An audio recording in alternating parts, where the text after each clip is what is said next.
Makanya saya mau tanya, ini di sini banyak para kiai, banyak para ulama, banyak para asatid, santri Jawa Barat. Kalau begitu program syarat wajib vasektomi untuk penerima bansos, kira-kira tolak atau terima? Tolak atau terima? Maka kita minta kepada Gubernur Deddy Mulyadi, tolong hargai rekomendasi MUI, hargai fatwa MUI, hargai suara para ulama, cari solusi lain, jangan bikin solusi yang bertentangan dengan syariat. Makanya saya mau tanya masyarakat umat Islam, siap jaga Jawa Barat? Siap jaga Jawa Barat? Siap jaga Jawa Barat? Takbir! Sallu ala nabi. Kemarin saya baca berita dari Kompas TV ya, Gubernur Jawa Barat KDM Kang Deddy Mulyadi itu menggodok kebijakan yang cukup radikal. Saya katakan radikal di sini karena melampaui batas kewajaran, yang mewajibkan peserta bantuan sosial di provinsinya untuk menjadi bagian dari program KB keluarga berencana, terutama KB pria yang disebut vasektomi. Jadi ada wacana yang lagi digodok, kemarin disampaikan oleh Gubernur Jawa Barat, untuk masyarakat Jawa Barat yang nerima bansos, bantuan sosial, itu kalau laki-laki syaratnya salah satunya harus vasektomi, melakukan vasektomi. Apa itu vasektomi? Vasektomi ini salah satu cara KB laki-laki. Jadi vasektomi itu ya metode kontrasepsi permanen untuk pria dengan cara memotong atau mengikat saluran sperma yang disebut vas deferens agar sperma tidak keluar saat ejakulasi dini. Itu namanya vasektomi. Ahiba'il kiram, bagaimana pandangan syariat soal vasektomi ini? Ini vasektomi, pembahasannya tentang vasektomi KB laki-laki dengan memutus saluran sperma supaya tidak hamil ketika berhubungan dengan istrinya tidak hamil. Ini bukan masalah yang baru sekarang, itu sudah dibahas sama ulama. Di dunia internasional itu sudah dibahas.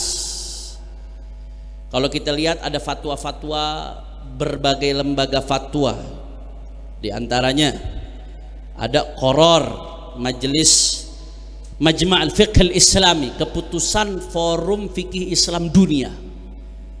Itu punya Qoror, salah satunya apa? Kesimpulannya, yahrum istisalul qudrati 'alal injab fir rajuli awil mar'ah. Haram hukumnya sterilisasi. Istisalul qudrat itu sterilisasi. Jadi kemampuan untuk betul-betul bisa reproduksi baik dari laki-laki atau perempuan dihilangkan secara total. Itu hukumnya haram. Wa huwa ma yu'raf bil iqam aw ta'qim. Enggak boleh hukumnya selama malam tad'u ila dzalika ad-daruratu bima'ayiriha syar'iyyah, kecuali kalau ada keadaan darurat. Misalkan perempuan kalau dia enggak disteril, dia kalau perempuan biasanya ada istilahnya tersendiri, dia penyebutannya bukan vasektomi. Kalau perempuan penyebutannya tubektomi. Tubektomi. Kalau vasektomi buat laki-laki, tubektomi buat perempuan. Ada dokter thiqah mengatakan ini nih kalau nggak ditubektomi, ini kalau nggak disteril bahaya, ini bisa membahayakan nyawanya si perempuan. Itu namanya darurat syariah, itu boleh. Tapi selama nggak ada keadaan seperti itu, nggak ada keadaan darurat yang sesuai dengan kriteria syariat, nggak boleh hukumnya, haram, saudara. Kira-kira jelas atau tidak? Dan juga ada fatwa dari Majelis Ifta Yordania. Ini Majelis Ifta Yordan salah satu majelis fatwa di dunia yang cukup banyak mendapat sorotan ulama dunia. Di sini disebutkan ajma'al ulama 'ala tahrim tahdidin nasl wal qiyam bi ayyi amalin yaqta'u dzurriyyah karabtil anabib lil inath wa qat'il qanawatil manawiyah lidzukur wa ma asybah dzalik. Yang intinya kesimpulannya ya tadi, kalau steril betul-betul dihilangkan kemampuan untuk reproduksi secara permanen, itu diharamkan, kecuali kalau dalam keadaan darurat. Kira-kira jelas atau tidak? Nah sekarang pertanyaannya, Beb, vasektomi itu permanen apa enggak sih? Bisa dibalikin lagi apa enggak vasektomi? Nah, jadi vasektomi itu sebetulnya secara medis bisa dikembalikan lagi. Jadi setelah diputus itu saluran air mani bisa dikembalikan lagi. Nama proses pengembaliannya adalah vasovasostomi atau reversal vasektomi. Pusing kan ente denger? Makanya Anda baca, takut salah nyebut. Vasovasotomi atau reversal vasektomi. Itu ada proses itu, tapi ada tapinya. Nggak ada yang bisa jamin itu kembali 100%, saudara. Bahkan banyak jurnal-jurnal ilmiah membuktikan setelah melakukan penelitian, semakin lama jarak antara vasovasotomi atau reversal vasektomi, semakin lama jarak antara vasektominya, diputusnya dengan dikembalikannya, itu kemungkinan kembalinya semakin kecil. Jadi andai kata jarak dari vasektomi ketika diputus sampai dioperasi dikembalikan lagi 10 tahun atau lebih, itu semakin lama jarak mengembalikannya semakin kecil. Itu yang pertama. Bahkan kalau dekat sekalipun jaraknya, nggak ada jaminan dia bisa balik lagi, saudara. Kira-kira jelas atau tidak? Secara teori bisa, tapi nggak ada yang bisa menjamin. Resiko itu ada. Yang kedua, kalaupun bisa, biayanya mahal. Itu data menyebutkan di Amerika itu operasi vasovasostomi untuk mengembalikan yang udah keputus itu antara 5.000 sampai 15.000 dolar, saudara. 5.000 sampai 15.000 dolar. $1 itu kurang lebih 100 dolar, kurang 1.600.000-an kurang lebih. Berarti kalau 1.000 dolar sekitar 16 jutaan. Kalau 10.000 dolar 160 jutaan. Kalau 15.000 dolar ente hitung sendiri. Itu kalau daerah Megamendung dapat tanah berapa meter itu? Nggak gampang biayanya, dan itu pun nggak semua tempat bisa. Harus betul-betul yang melakukan dokter spesialis urologi, spesialis saluran, mohon maaf, spesialis saluran kemih. Dan nggak semua rumah sakit bisa melakukan itu, saudara. Jadi memang potensi terjadinya pemandulan permanen yang ditimbulkan karena vasektomi itu sangat besar. Dan potensi bisa dikembalikan lagi seperti semula tidak ada kepastian. Dia ada prosentasenya berdasarkan penelitian, semakin lama semakin sulit untuk dikembalikan seperti semula, saudara. Makanya nggak heran ya, kalau di MUI Indonesia pun sudah mengeluarkan fatwa beberapa kali, nggak cuma sekali, saudara. Itu fatwa yang pertama yang dikeluarkan MUI tahun 1979. Jadi dari tahun 79 MUI sudah bahas ini masalah steril. Cuman bedanya steril kalau buat laki-laki disebutnya vasektomi. Kalau buat perempuan disebutnya tubektomi, steril. Dibikin udah secara permanen, nggak bisa hamil lagi, nggak bisa reproduksi. Di sini disebutkan ada fatwa dari tahun 1979 MUI. Fatwa ini berdasarkan makalah yang disusun oleh Kiai Haji Rahmatullah Siddiq. Ini pendiri Al-Falah, tempat saya belajar. Saya SD MTS di Yayasan Al-Falah. Al-Falah pendirinya almarhum Kiai Haji Rahmatullah Siddiq. Jadi ada Syekhu Masyayikhi Kiai Haji Rahmatullah Siddiq. Kemudian Kiai Haji Muhammad Syakir dan almarhum Kiai Haji Syafi'i Hazami, ada Syekhul Masyayikhnya orang Betawi. Yang kemudian makalah tersebut dijadikan pertimbangan untuk memutuskan fatwa oleh MUI. Keputusannya apa? Pemandulan dilarang oleh agama. Sedangkan vasektomi dan tubektomi adalah salah satu bentuk pemandulan. Dan di Indonesia belum dapat dibuktikan bahwa vasektomi dan tubektomi dapat dipasang kembali. Itu tahun 79 tuh, fatwanya udah ada. Fatwa MUI tentang vasektomi, pemandulan, di stop secara permanen reproduksinya supaya nggak punya anak lagi orang, tahun 79. Nggak sampai di situ, kemudian MUI melanjutkan lagi di tahun 2009. Di tahun 2009 ketika ada kumpul istimewa ulama Komisi Fatwa MUI se-Indonesia, saat itu ketua istimanya Kiai Haji Ma'ruf Amin. Saat itu tahun 2009 di Padang Panjang. Kesimpulannya apa lagi? Sama, vasektomi sebagai alat kontrasepsi KB sekarang ini dilakukan dengan memotong saluran sperma. Hal itu berakibat terjadinya kemandulan tetap. Upaya rekanalisasi, penyambungan kembali tidak menjamin pulihnya tingkat kesuburan kembali yang bersangkutan. Oleh sebab itu, Ijtima Ulama Komisi Fatwa se-Indonesia memutuskan praktek vasektomi hukumnya haram. Itu fatwa MUI tahun 2009. Jelas atau tidak? Dan ternyata ini dibahas lagi sama MUI tahun 2012. Karena memang hal-hal yang berkaitan dengan sains ini biasanya hukumnya ada potensi berubah seiring dengan perkembangan sainsnya. Hukum kalau hukum masalah pemandulannya itu nggak ada perubahan. Karena di dalam hadis sahih Rasulullah SAW itu naha anil ikhtisar. Rasulullah itu melarang ikhtisar. Ikhtisar itu apa? Kebiri. Rasulullah tuh melarang kebiri. Kebiri dilarang oleh Rasulullah Shallallahu Alaihi Wasallam. Ya, karena kebiri itu satu, menghilangkan syahwat. Orang kalau udah dikebiri nggak ada syahwatnya sama sekali. Dan yang kedua, udah kehilangan kemampuan untuk reproduksi orang kalau dikebiri. Dilarang oleh Nabi Shallallahu Alaihi Wasallam. Nah, ulama-ulama mengkiaskan, maka dikiaskan kepada kebiri apa? Segala sesuatu yang menghilangkan kemampuan reproduksi. Itu dikiaskan. Sebagaimana kebiri haram karena dia menyebabkan orang nggak punya anak, sedangkan hifdzun nasl, menjaga kelestarian keturunan, itu bagian daripada tujuan syariat, maqasidus syariah. Maka segala sesuatu yang menyebabkan orang jadi nggak bisa punya anak secara permanen diharamkan. Qiyasan ala nahyil ikhtisar, dikiaskan kepada larangan untuk kebiri, karena ilatnya menyebabkan seseorang nggak bisa punya anak. Jelas atau tidak? Paham atau tidak?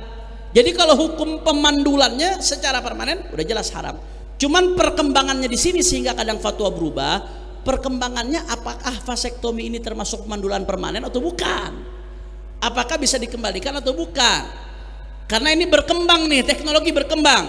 Makanya tahun 2012 dibahas lagi. Akhirnya di tahun 2012 diputuskan tetap haram oleh MUI. Lagi-lagi fatwa MUI tetap haram. Tapi ada pengecualian. Ada pengecualian. Apa pengecualiannya? A, untuk tujuan yang tidak mengalahi syariat. B, tidak menimbulkan kemandulan permanen. Tetap tuh ada wanti-wanti seperti itu. Artinya kalau nggak ada jaminan ini nggak boleh, tetap haram hukumnya. C, ada jaminan dapat dilakukan rekanalisasi yang dapat mengembalikan fungsi reproduksi seperti semula. Harus ada jaminan. D, tidak menimbulkan bahaya mudarat bagi yang bersangkutan. Dan E, ini yang paling penting.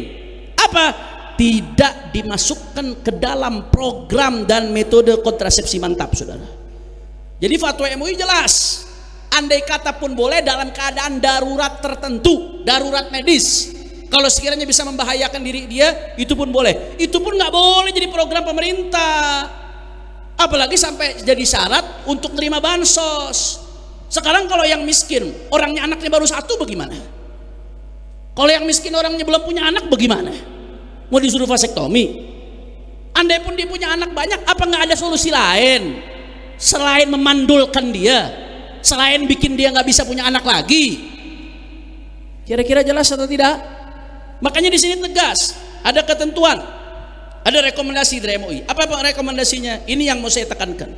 Rekomendasinya satu, pemerintah diminta tidak mengkampanyekan vasektomi secara terbuka, umum dan massal sebagai salah satu bentuk alat kontrasepsi untuk masyarakat. Vasektomi dimungkinkan hanya untuk orang-orang tertentu yang memenuhi persyaratan sebagaimana di atas. Jadi dilarang itu, diminta supaya pemerintah nggak kampanye, apalagi dijadikan syarat bansos. Jelas atau tidak? Paham? Jadi saya minta tolong Kang Deddy Mulyadi ya. Saya nggak punya sentimen pribadi sama Deddy Mulyadi, walaupun dia punya masa lalu catatan hitam dengan umat Islam di Purwakarta saat itu. Ya selama itu nggak diulangi, saudara, apa yang baik kita katakan baik, apa yang buruk kita katakan buruk, saudara. Tapi kalau udah nyenggol-nyenggol soal hukum syariat seperti ini, saudara, mau membuat kebijakan yang bertentangan dengan syariat, kewajiban kita untuk mengingatkan, tolong jangan, mumpung belum jadi nih, jangan dilanjutkan. Karena kalau dilanjutkan, jangan salahkan nanti kalau Anda berhadapan dengan kiai se-Jawa Barat. Betul atau tidak? Betul atau tidak?